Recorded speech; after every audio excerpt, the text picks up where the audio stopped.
20 тонн муки, 1000 свежих яиц и 35-метровая печь – так готовит пасхальный хлеб в промышленных масштабах. У нас куличи особо высокой технологии приготовления. Они изготавливаются из натурального сырья.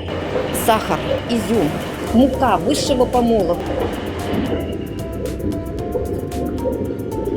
В этом чане замешиваются ингредиенты для вкусного кулича. Тесто месится около 15 минут. Далее массу оставляют выбраживаться. Через некоторое время смесь поступает в тестоделитель, где ее фасуют в формы. После того, как тесто в формах поднялось, оно проходит в печи почти 35 метров. И здесь мы получаем выпеченный кулич.